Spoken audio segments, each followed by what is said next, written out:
Greetings, and welcome to Stuffology, where two old friends sit about and talk BS, Beatles stuff, on a track-by-track basis, pretty much for the sake of it. My name is McQuarrie, and I'm here with my co-host, Andrew Deacon. Say hi, Andrew. Hello. I'd like to start this week with one of a series of apologies that we make from time to time. I know I've done this before, started the show with an apology, but I think this is the first time we've actually apologised to an entire nation. We have in recent episodes intimated that a series of bots emanating from the fine country of Vietnam have been manipulating our listening figures for some reason, although as you speculated before we started, why on earth they would be picking on us. But it turns out, dear listener, that we've actually had real correspondence from a real live person from Vietnam, for which we are extremely grateful. I will now pass over to JG to read it out, including his attempts at pronouncing a Vietnamese name, for which he will shortly apologise. I'm not going to shortly apologize. I'm going to apologize up front right now. Like, I know I'm going to get this wrong, so I apologize to the individual in question, and I also apologize to the fine nation of Vietnam as well. However, we've had some lovely correspondence from Vietnam, so thank you very much. So this is from, and again, I apologize. Tranthime, I think is how it's pronounced. That's my best stab at it anyway. But thank you for emailing in. It is very much appreciated. And they write, hello and greetings from Vietnam. In our recent episode, you're asked to hear from Vietnamese people, so here is an email from one. The Beatles are still very popular here in Vietnam, and it is nice to have a podcast that helps us enjoy the music that everyone knows and loves. I like the way that you don't just have the same opinions that everyone else has. Well, that's feels undeniably true. It makes it a more interesting listening experience than some podcasts, and I'm happy to hear that you do so well in my country. I also think you reach now the most interesting time for the Beatles with Revolver and Sgt. Pepper, so this is the perfect time for people to listen. Also, I'm sorry for my English, but I do my best in your language. Greetings from Ho Chi Minh, Tran Thime. So, thank you very much. That's really much appreciated, and lovely to hear from somebody like that. Yeah, great. And I completely agree. We are with Revolver and then Pepper. We are interested. It's such an interesting period. Where there's so much going on. And let's face it, there have been some songs on some of the early albums that have really felt like a slog. And so, again, if this is your first episode, dear listener, if you're out there and you think, oh, okay, well, this is quite good. They sound like they're having fun. I'll go back and listen to them from the start. Just be a little bit forgiving for some of the early episodes, please. Yes, please do. It's always the way with a podcast. Like, it's perfectly logical for people wanting to begin at episode 1, but also it's the first time you do it, so you haven't quite, or one hasn't quite got it down pat yet. So it's not as good as one hopes it will later become. This is it. This is as good as we get. Yeah, it's quite noticeable on some YouTube channels that have been going for a long time. That you go back to the very earliest days on that and you just think, yeah, okay, I'll skip that. What I'll do is I'll start looking for the episodes where the viewing figures become a little bit more significant, because then perhaps they've sort of really hit their stride by that point. Although I should point out, I think still our most listened to episode is Roll Over Beethoven. Was it Please Mr. Postman? No, it's Please Mr. Postman. Yeah. Please, and we haven't got a clue. Like that. No, but it's not by a small margin. It's double the number of listens of any other episode we've put out for some reason. It remains a baffling and mysterious occurrence. And if anybody has an explanation for it, please write in, let us know. But I am at a loss to explain it. Well, the only theory I can think of is that the former Home Secretary Alan Johnson in the new Labour government was once a postman, and then he's loved the Beatles, and in a book in which people talked about influential albums, he picked Revolver. So maybe he went and spoke to whatever union is currently predominant in Royal Mail in the UK, and he started anyway. I basically got no idea, but that's not the only correspondence we've had, is it, JG? No, it's not. Thank you very much for yet another smooth link. This episode is going dreadfully well. I need to do something about that. Well, we've heard from our lovely friend Ken again in America. So he writes and says, "Hi, friends. Figured I'd pop in to say hello so you know that I'm still an avid listener from suburban New York. I imagine that you're going to do Strawberry Fields' Penny Lane single before Sergeant Pepper, which is indeed precisely what we have done. So we've bumped this email a couple of weeks until we were past Strawberry Fields' Penny Lane so that we could sort of retroactively talk about it, which is why we're reading your email out here. Anyway, sorry, Ken continues. Strawberry Fields is my number one favourite tune of theirs. I remember when the promo videos started showing up on all sorts of shows over here in lieu of them performing. I was about 10 and a half, about 10 and a half, that feels weirdly specific, but okay, fine. I was about 10 and a half, and the Beatles had now much more competition for my ears, including the Monkees, Paul Revere and the Raiders, Lovin' Spoonful, and so many other American bands with their successes. I'm sure that many people were thinking the Beatles couldn't possibly get any crazier than Tomorrow Never Knows. Could they? Challenge accepted. The opening Mellotron notes immediately draw you in, and anyone who's heard them can probably name that tune in one note, or two, maximum. And then Ringo's drum patterns amaze right out of the starting gate. Later, all the string arrangements, like the cello and horn section bits, capture your mind, even if you don't think you realise it. Then the harpsichord, is it? It's not a harpsichord, it's a swarmando, I think it is. But anyway, with those descending notes just before No One I Think Is in My Tree also adds so much to the marvellously eerie composition. And lest we forget the great guitar licks that start the outro and the answering cello. I think I could have done without the backwards bit at the train station sound at the end, but if you're a fan of I Buried Paul, it is a necessity. Always a pleasure, Ken." Well, thank you very much, Ken. No, that's a beautifully written email. And I started when he talked about how Strawberry Fields is the touchstone for him. I just thought, oh God, he's going to be so disappointed listening to me talk about Strawberry Fields then. However, he did stress the beauty of the guitar, which I did, and I don't like the outro. So we've got some agreement, Ken. So hopefully there's something for you to forgive me for, whilst you're also listening to me prattle on about how whatever it was I said. But there you go. But thank you once again. Yeah, very much so. And on the other side of the spectrum, I'm also a massive fan of this song. I do love it. It's not my favourite Beatles song of all time, but it is certainly up there. So hopefully there will be plenty that you can agree with when I prattled on as well. Actually, on that, I've been giving some, I believe the young people say, some shade in recent episodes to things like Because and Sun King. Yes. Well, I've been listening to Abbey Road quite a bit recently, and I'm warming. There's a bit opinion is shifting. Okay, the tectonic plates of your opinion are grating up against the crust of the album. No, wait, that's not a good analogy. Yeah, well, I mean, we've got other bits at various points to discuss that could be, difficult for some people, like obviously Obli Da and Maxwell's Silver Hammer. Some people really seem to dislike Savoy Truffle and Piggies. So we've got stuff like that, and of course number freaking 9 at some point to get through, which I'm just going to be an episode where I'm going to just play sound effects while you prattle on about how much you love that piece of tosh. Okay. And so that's fine. But maybe because you really know how to draw our listeners in for future episodes, don't you? I do. I think it's only fitting that while you are lauding that seminal piece of art, that I'm undercutting it by playing similar sound effects to the kind of things that you hear on it. I just think it would be really, really appropriate. Except, of course, by the time we get around to talking about it in probably about 18 months' time, I'd have completely forgotten that. Okay. Well, time will tell, I suppose, and we will see if you remember to actually get some sound effects together. I can just randomly drop stuff in over the episode anyway. I mean, that's really not difficult. That's true. But I used to have the BBC sound effects CD, which had lots of really good stuff in it. I think that was a point when I was, as well as teaching English, also teaching media, and I was using, putting those on. This is about 20 years ago now. Helping students to put the sound effects on things that they were making.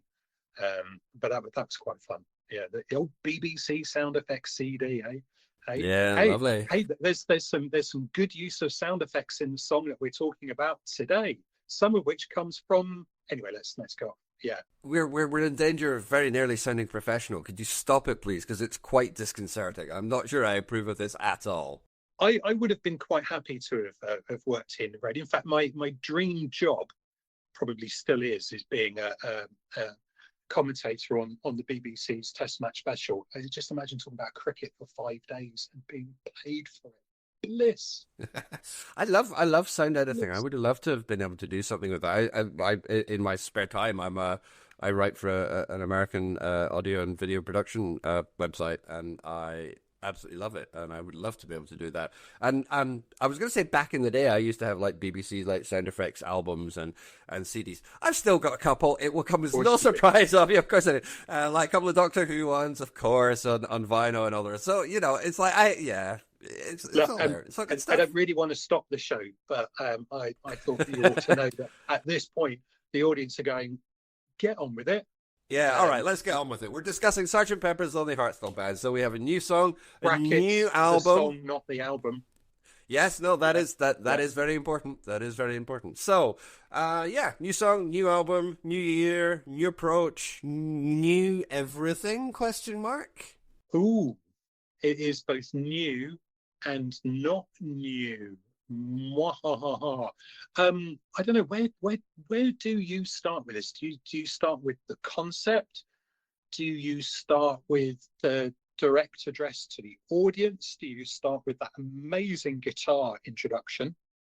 Do you start with apparently the fact that George was really struggling with it, so Paul just went in and knocked it out, and supposedly that peed off George. It's why he was a bit more detached on this album than other albums.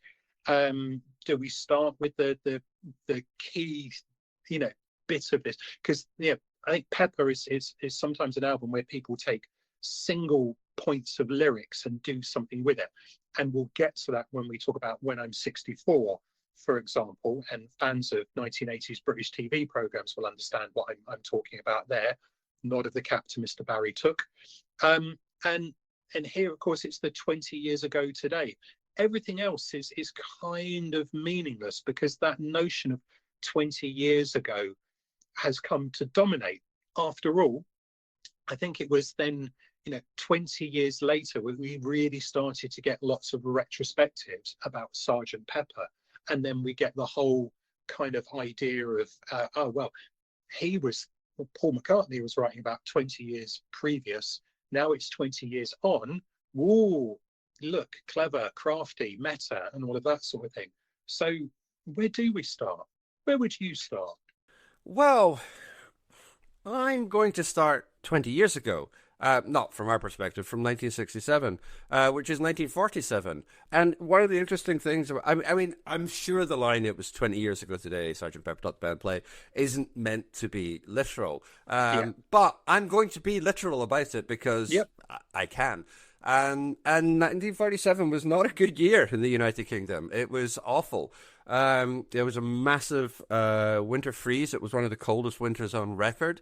There was still recovering from Second World War, but there was massive austerity, food shortages, rationing was still in place. A lot of people who had come back from the war were extremely damaged. Obviously, millions of people killed, so it was an awful time. It's also the year that India gained independence from the British Empire, which is incredibly important. But it's important because I think the way that a lot of the nostalgia around Sergeant Pepper is based obviously it's Edwardian. That's the look, that's the kind of the brass band stuff.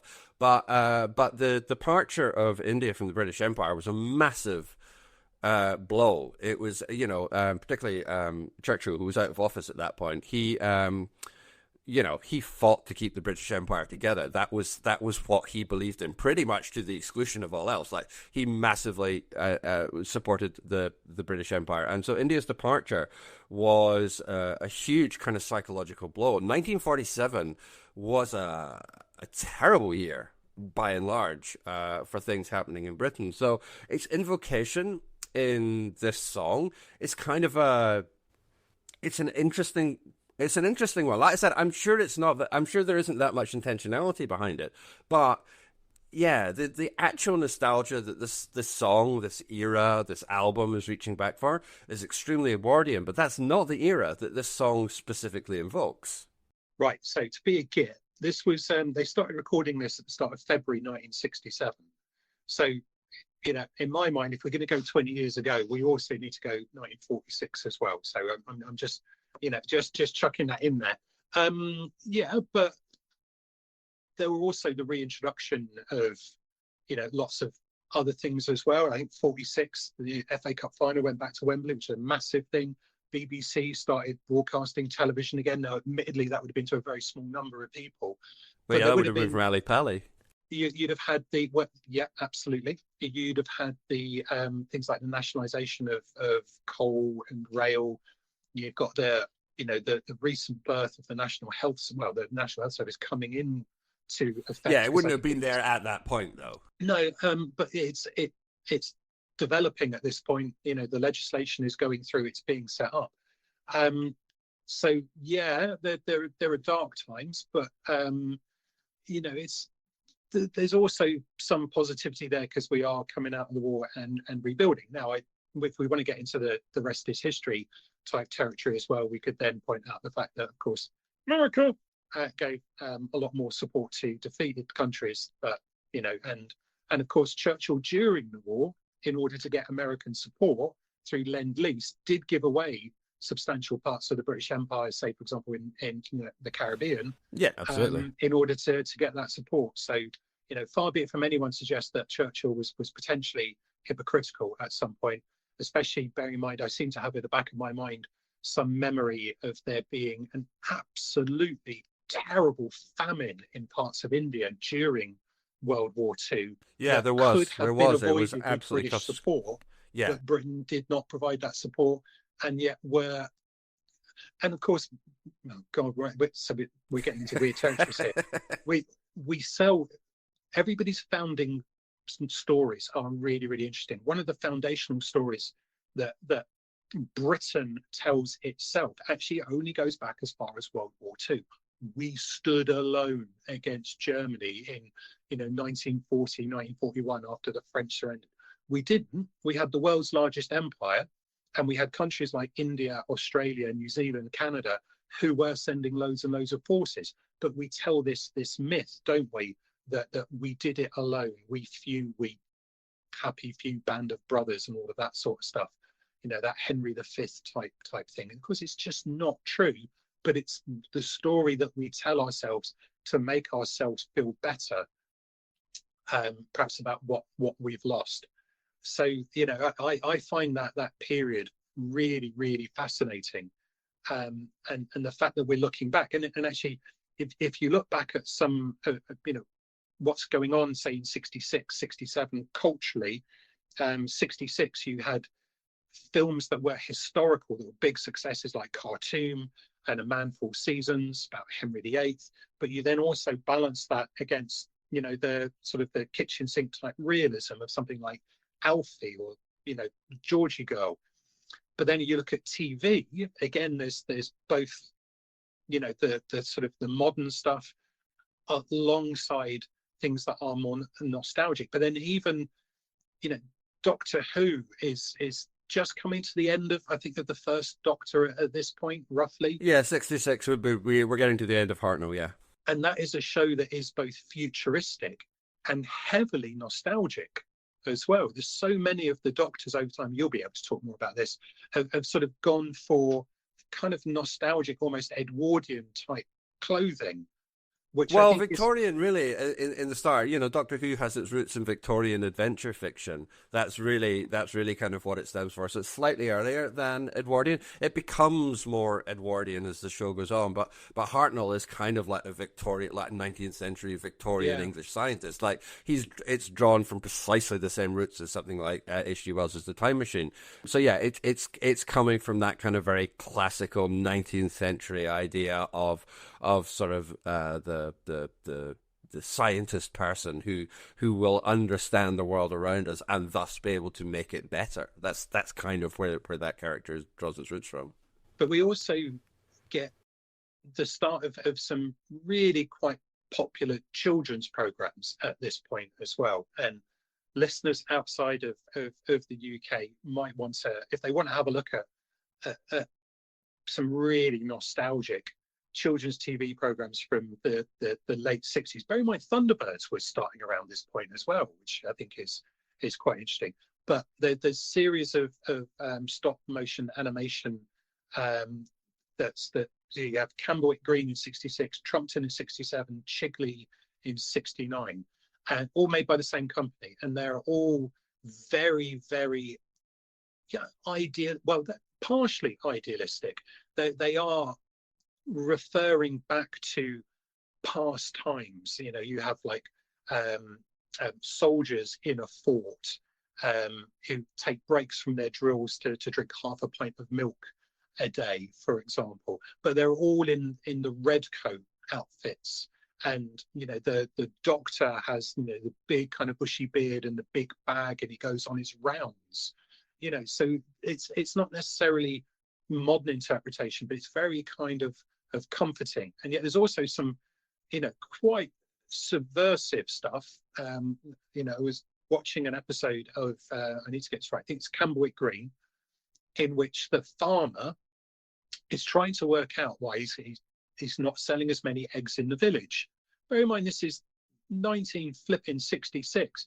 Turns out that Windy Miller, who runs the windmill to mill the flour, he's got some free range eggs, and the locals prefer his eggs because they taste better. And so he's kind of giving the farmer a little bit of a lesson in terms of how he should be looking after his animals, thinking, this is 1966, this is incredible, I didn't know this existed. But also, this is kids' television. And Windy Miller is basically in a smock and you know, this weird kind of hat. And I just think this is so bizarre that that we're getting these modern business lessons, and in the end they decide, well, we can both compete, we can both live side by side. I'll sell mine elsewhere, you sell yours here, and that's fine. This is kids' TV, but this is kind of my point, that is both modern and nostalgic at the same time. And I think a lot of British culture often gets rooted in nostalgia. There's a very successful TV program over the last 15 years called The Midwife, which effectively was started about that sort of post-war period, and about, you know, the local midwives being the people who sort of connected with the community and use it as a means to tell all those stories. And then it comes, you know, starts to slowly, you know, move forward through history. And there are other examples, and these programs are hugely popular. So I have been for a long time. I think it's worth pointing out. Like if you go back far enough, you've got, I mean, it's not a good television program, but you have Heartbeat, for example, which is you know, again, it's that sort of nostalgia 1950s kind of era where everything was a little bit more innocent and pace of life was just that little bit slower, and all this kind of stuff. And it's exactly the same sort of phenomenon that you were talking about earlier, about this kind of like the way that we tell our founding myths, because I mean, you can have that, and I'm sure that's probably maybe what where is it set? Yorkshire? I don't know. The Dales of Yorkshire, where Heartbeat, or a bit of Peak, well, somewhere around the Peak District, I think. Yeah, so exactly. South Yorkshire, maybe Derbyshire, something like that. I don't know. Exactly, but you know, that's one tale that one could tell. But you know, again, it's by no means the only one. But these kind of these slightly nostalgic looking back kind of television programs have been a feature of the television landscape for a very long time, and not just British television as well. I mean, Happy Days is the perfect example. You know, that's looking back to a nostalgic view of the 1950s in America. And so it's not a uniquely British cultural phenomenon, but obviously, for our purposes, that's kind of what we are 25 minutes into this, and we haven't really talked about the song yet. So let me make a link then between Camberwick Green, Trumpton, link me, baby, and okay. So what I find fascinating, as well as that because the song is both modern and retro, and these TV programs are both kind of about today, but also the past. they all kind of introduce a character, and at the start of the program, the narrator, who does all the voices anyway, well, it's just one voice, there's no pretense of putting on voices, everyone has the same voice. The famous Brian Cant, pause, and he said, oh, hi doctor, are you going on your rounds today? And then it asks, it's always deliberate, say, may we come with you?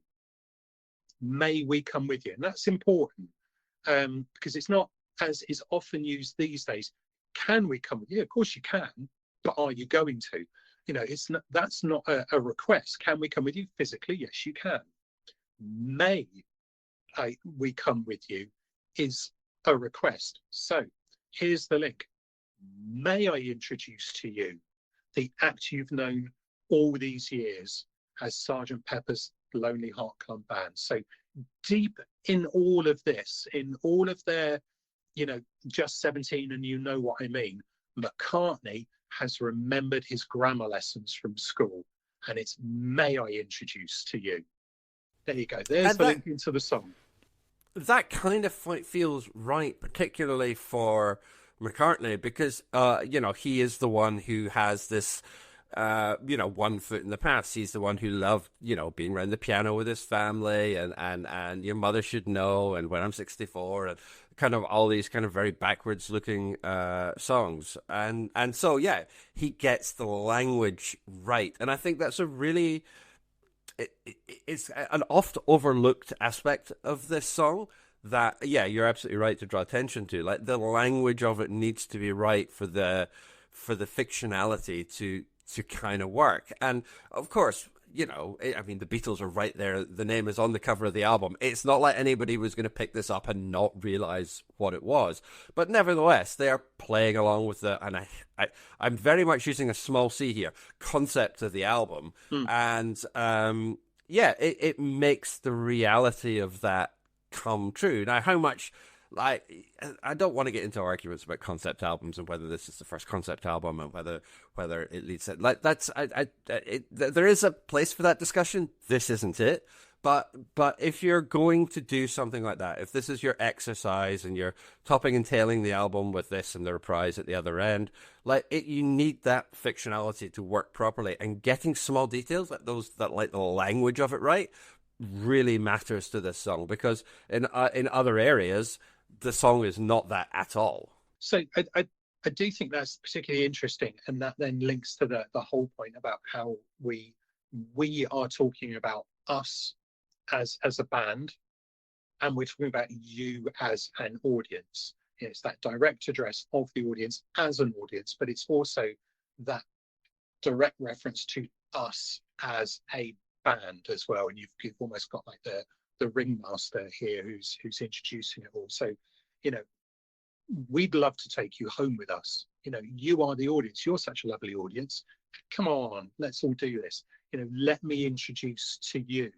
You know, there's that real kind of moving from writing the kind of songs where you could be talking about your own personal feelings, to very specifically writing in a character's voice and imagining that character directly talking to an audience, which is a really sophisticated thing to do.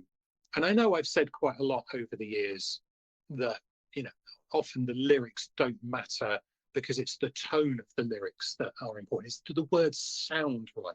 But then when you get into something like this that is much more deliberate characterization, then I think you can start to have a look and go, right, okay, are we getting the tone right? You know, is that kind of cleverness with the lyrics really, really working? And then we've got, you know, so 20 years ago today, Sergeant Pepper taught the band to play. Right, going in and out of style. I love that idea. You know, and isn't that also foreshadowing what would happen to the Beatles? You know, that notion that not everyone stays popular all the time.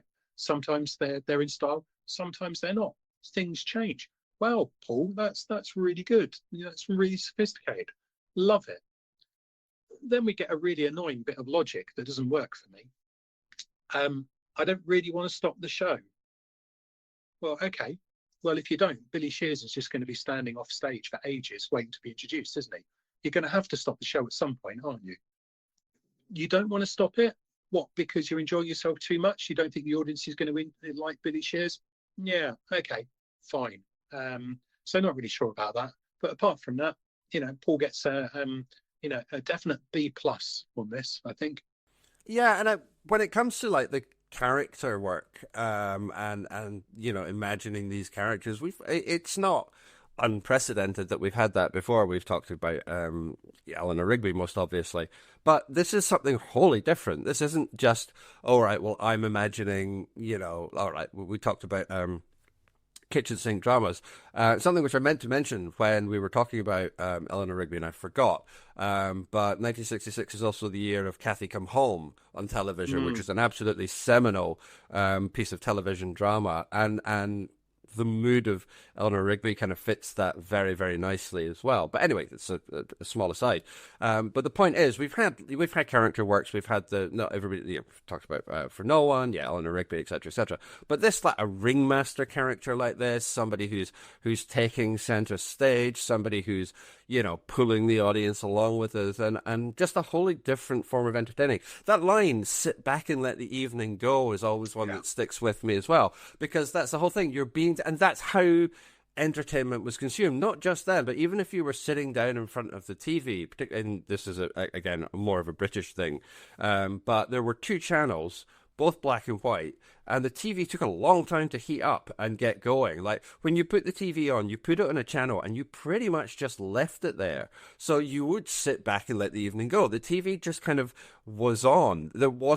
People didn't tend to change from channel to channel. I know a lot about this because I'm reading a book about it right now, so this is kind of very much in my forefront. It's not that it never happened, but the idea is, like, particularly when BBC was completely dominant, you would sit back, you would put it on, and that would be your evening. And if you were going out, if you were going to the music hall, if you were going to the theatre, it was the same method of consuming your evening's entertainment. So, it's a small point, but it's constructing that image of how that would have been done. Obviously, that refers back to the sort of Edwardian era as well, sort of pre-radio, pre-TV too.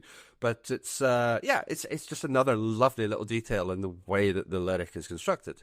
I don't really want to stop the show, but I thought you might like to know. I've got a funny feeling that there were 3 channels in 1967. I think BBC Two was going by this point. I want to. I think it had, but not all. Most sets wouldn't have been able to pick it up. Like, you had to buy a specific set in order to pick up BBC Two. So it would only have been an even smaller proportion of the relatively small proportion of people who had televisions that would have been able to get BBC Two, and it is the minority channel. So the two big ones were ITV and BBC One. So we get the best of both worlds, where potentially we're both right. Yeah, exactly. Okay, that's fair enough. Do you want to talk about the guitars? Because there's some wild guitars on this, aren't there? They're great, aren't they? It's real fun, loose, incredibly passionate, and just the sound that is pretty phenomenal.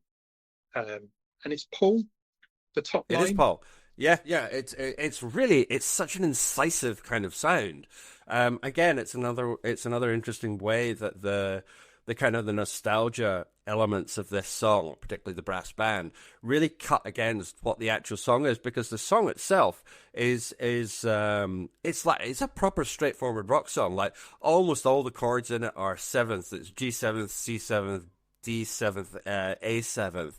There's a couple of major chords, I think G and I want to say B flat, but almost all of it is sevenths, so it's got a real bluesy kind of feel to it. Yeah, it's got that stinging guitar introduction, and the construction of the music doesn't really sit alongside the concept of this kind of ye olde kind of Hearts Club band.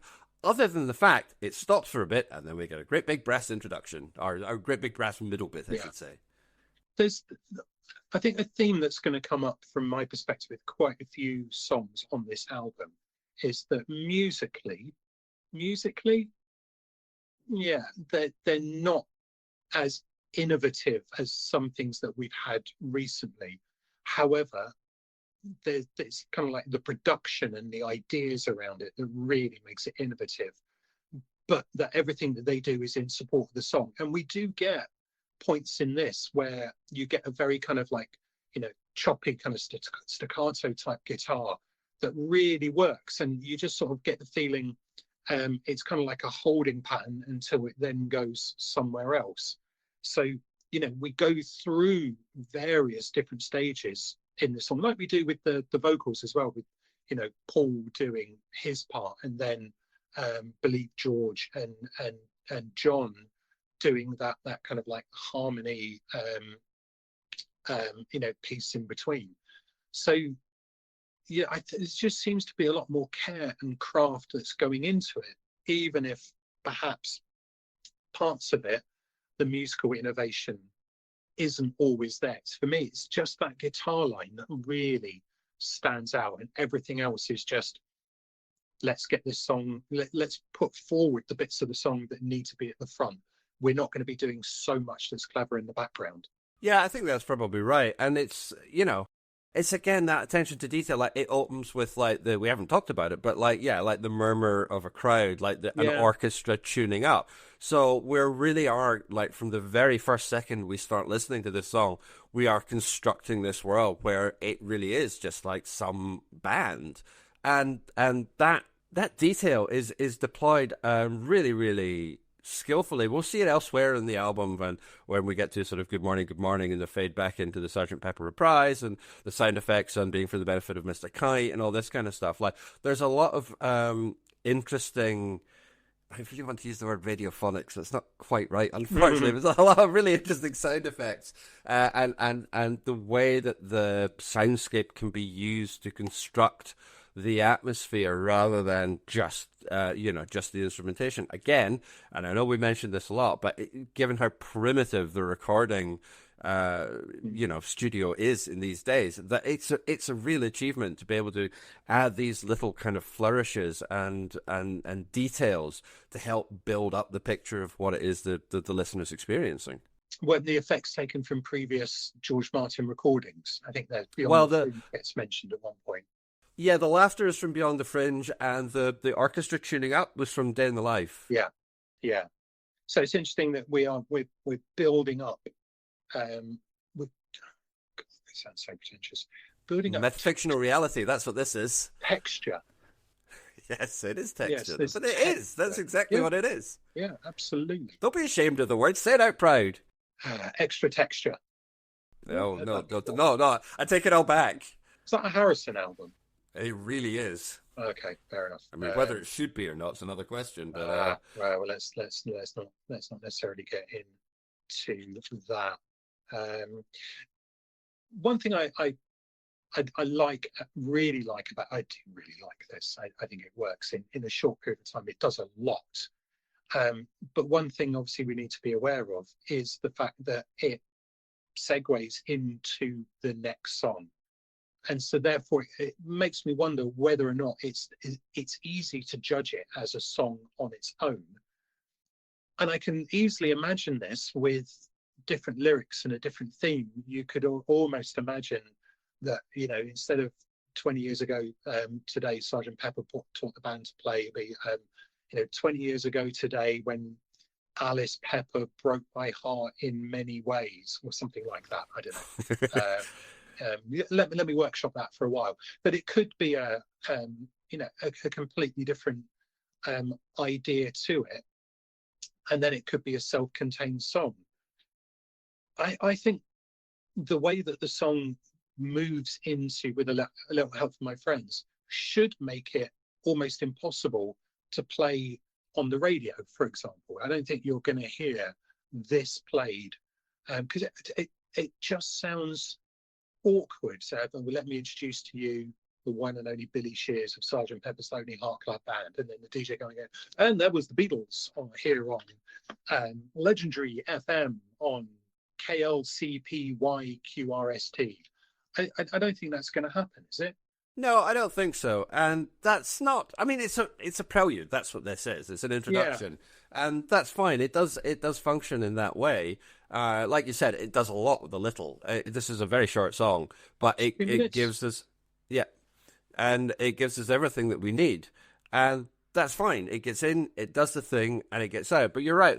I think it's probably fair to say this is the first Beatles song that we have come across that you could say that of. Oh, actually, they wouldn't just play that in the radio. Now, some of them might not get played for artistic reasons, Mr. Moonlight, but, this is the first one that wouldn't get played because it actually has a specific role on the album, which is that intro. And that's fine. It's a prelude. I mean, it's a classical tradition. It's a musical tradition. So that's fine. It's interesting to see those forms be co-opted into something as, contemporary as a pop or a rock album.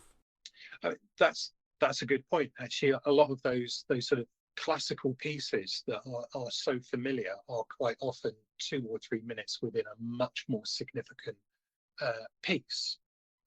So an overture. Yes, I know. I'm not going to finish that sentence because I'm going to show my very imprecise knowledge of just about anything. But yeah, let's just go. Is it overture within a concerto? Concerto is the longer piece. Yeah. The overture is the introduction, then the concerto or the symphony or whatever it is would be the longer piece. Something like that. Yeah. So 1812 overture would be within. Anyway, let's move straight on. So good. Right. Okay. Good. Yeah. Classical music, lovely, isn't it? But longer pieces, but we know the shorter pieces therein. I think is what I'm attempting to say, and doing it really badly, which then makes me wonder why, when Mr. McCartney receives the phone call from Mr. Geldof and says, "Oi, Paul, I know we stuffed you a big one at Live Aid, but we're about to now do this Live Aid thing, and it's 20 years on. How about we get you to start the show? We're going to put you on stage with a bunch of Irish blokes who you might have heard of, and how about we start off with Sergeant Pepper's Lonely Heart Club Band, but not to play with a letter out from my friends afterwards, because let's face it, Ringo's not in town." And you go, "Yeah, sure, that sounds like a good idea, and let's make sure we sing the bit about Billy Shears at the same time too." Okay, can we just cut that bit? But no, they didn't. They played that bit, and then it comes to a crashing halt where the song ends. And suddenly it's like, Bono's going, "Paul McCartney," and Paul McCartney's going, "You too, everyone." Okay, it's a little odd, but it goes with one of the ideas that I have, that people must know when they write songs that sometimes they get the lyrics wrong, and they could go back and they could do a little edit, but they don't. They invariably, with the exception of Billy Bragg whenever he sings "Waiting for the Great Leap Forwards," and just please, Billy, I wish you'd stick to the original lyrics, because the modern ones you chuck in are just really cringing. I love that song, but Billy, leave it. You think, well, okay, this is your chance to rewrite a little bit. You think, well, you could edit this, Paul. You don't have to do the Billy Shears and then stop, and then the audience go, "Oh, no, finish, have you? Hooray, everyone." By the way, I should also point out that in that performance, at the side of the stage, the people playing the horns are dressed in the Halloween style Pepper costumes. Okay, Paul, did you sign off on this? But then he probably did. After all, yeah, he probably did. The biggest fan in the world is Paul McCartney, is he not? Yeah, I think he is. Stuffed you a big one, you say? Yeah, I did. Okay. I'm clearly today. That must be some English expression I'm not aware of up here. I don't know where that came from. Given the earlier discussion on correct grammar, yes, I feel as though one's attention may have drifted. I think it's not beyond the realms of possibility. It's interesting because when I saw Paul McCartney live in 1990, and he did do Sergeant Pepper, but he did it as a complete piece. So you got the opening track of the album, Sgt. Pepper, and then you kind of got an extended instrumental. Then he did the reprise to close it out. So it felt like it was a complete piece. Now, the instrumental stuff in the middle is all sort of wanky guitar solos and, corny kind of 60s acid projections on the back wall and all the rest of it. But it's fine. Like, it worked really well. It was really, really exciting to be able to see that performed live. But it was performed as a whole piece. It wasn't done as Billy Shears, and then it fell into the instrumental bit. Like, that bit got dropped because of course it did. It's not segueing into anything. It's ostensibly one song, an instrumental break, and then the other bit of the song. So it all becomes one, and that worked rather well. That was rather pleasing. Yeah, and I say, great to see live. Why you would keep the Billy Shears bit if you were performing just that bit? It's obvious. The answer is obvious, which is somebody's gone, oh, it was 20 years ago today. We'll get them to do that, and then everybody can just fuck off and we'll get on with the next act. But nobody seems to have gone, wait, no, just a second here. Do you think maybe we should not have? And so, but yeah, nobody's thought it through that much because it's it's for charity, it's probably done in a big rush, blah blah blah, and so you get stuck with this weird little tail out at the far end of it, which is really odd. Now there is an exception to this, and I'm going to put in a little bit of a warning now. We're about to talk about someone who well, let's put it this way. I mean, given what else is going on in the world, it wouldn't surprise me if his lawyers are going to follow in the footsteps of R. Kelly and put in a direct appeal to Donald Trump to try and get a pardon for his crimes. But back in, I think, 68, 69, and a comedian entertainer by the name of Bill Cosby put out a record where the opening track, Sgt. Pepper's Lonely Hearts Club Band, and it's really good. And this is one of those situations where, for ages we've been bleating, or I've been bleating on about, well, why just do a straightforward cover? Why not do something different? He does something different. So, he does do, he sings the Paul McCartney part, but he does it as kind of like a, he's sort of shouty type character that he would have done on at times on the Bill Cosby show, the sitcom in the 80s. And it works. But then the Harrison Lennon part is they've got female singers doing that. Instead of brass, there's something that's a little bit more bluesy. There's kind of slightly more languid pace to it. And it's really, really effective. But then the next song on the album is a song called Sunny, which is really, really good. And he sings beautifully on it. But it is almost like a similar tone of character to With a Little Help from My Friends. And it feels as though that is therefore effectively a nod to, right, this is a Billy Shears type character. It's a very different vocal performance from the first track. It feels like it's a deliberate thing. And, for once you have to kind of hold your hands up and go, actually, someone's done quite a good job there. However much we might want to revile them as a person, and in no way, shape or form saying, let's now, drop some money in the coffers of Mr. Bill Cosby. But it really works. Oh, wash your mouth out with soap. Well, it's back to separating the art from the artist, isn't it? That's always the difficulty. But yeah. I don't know how much I have to add on this subject, really, but it's a difficult one. I'm obviously not going to in any way, shape, or form defend Bill Cosby. You can find that performance on areas of the internet where you very much do not need to give any money to him, and if you feel the urge to check it out, that would be the way to do it. On the other hand, Beatbugs do this with the vocal stylings of Rod Stewart, and I've written down here bracket, not that you'd know. It's a really kind of weird. You have to know it's him and listen really, really carefully to pick up some of those vocal stylings of Rod Stewart. It's really weird. But then the animation is, let's go back to the reference from earlier. It's a ringmaster.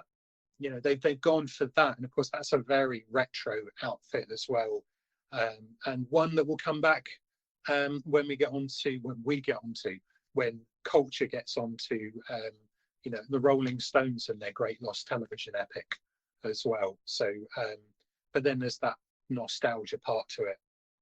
Now, I only watched the part of that episode that had that song in. And of course, they do the one and only Billy Shears.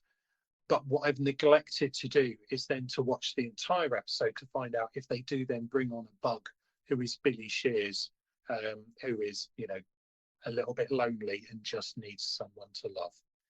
So I've been negligent, but hey, maybe I'll have a look into that for the next episode. Well, that would seem like a logical thing to do given what's coming up next. Yeah, I can't say that I've actually watched that episode either, so I'm unable to enlighten you one way or the other. No, but in fairness, I'm more of the Beatbugs correspondent for this particular. That is true. I do drop in with the odd missive from time to time, but you're very much the correspondent. Yeah, I realise I've taken us into cover territory. Did you delve into covers at all for this? I mean, a little bit. Obviously, I listened to the YouTube Paul McCartney one. The Jimi Hendrix one as well, but also, kind of the Jimi Hendrix one is so mythologized at this point. I don't really know that there's anything left interesting to say about it, and I don't just want to trot out the usual. Oh, but he did it 3 days after the album was released. Well, like we get it. That's great. Yeah, that is important. Excellent, and it's worth mentioning that Paul McCartney was a huge supporter of Jimi Hendrix before he was a name, before he was someone to be touted about time. He was a genuine fan and genuinely supported him as a musician. So that's great, and it's fine. It as is always the way whenever I bump up against Jimi Hendrix doing something Beatles related, it sounds like Jimi Hendrix doing the Beatles. Like, what do you want? Okay. I mean, I suppose cover wise, he's much more famous for Dylan. Famously not the Beatles, with it being his best known cover version, which is of course a particularly distinct and vibrant and different cover, which we're all in favour of here. We are all in favour of artists who take the original song and do something particularly different with it, not just the same old thing. I think you'd agree with that, wouldn't you? I would agree with it in principle, but that doesn't mean that the practice always results in high quality music. Nice try, though. Anything else to say about this song? No, I don't think so. I think we should probably. Actually, you know what? We didn't really talk about McCartney's vocal performance in this, but it is quite the growly vocal performance. Like, he is, again, it's that thing I was saying before about the actual music of it being like very bluesy, and this is like a straightforward rock song, which it pretty much is. And he's giving a vocal performance which really kind of leans into that delivery as well. So I don't really have an awful lot more to say about the vocal performance, other than I think it's really, really good. I mean, I would have been negligent if I hadn't mentioned it at all. There are times when he does the screaming bit, and it kind of works. I can't remember the one that was sort of around the time of Beatles for Sale, which is a real kind of screamer. Like She's a Woman, and that's him letting loose and I'm down. Maybe that would make sense. And of course we will revisit it when we get to Helter Skelter, and whatever one thinks of that. But this is both the sort of the loud but controlled, which I think makes it particularly effective. And I do think it sounds like John and George are having fun with theirs as well. Whatever else they might have said about it, it certainly doesn't come across that this character is a bit of a drag.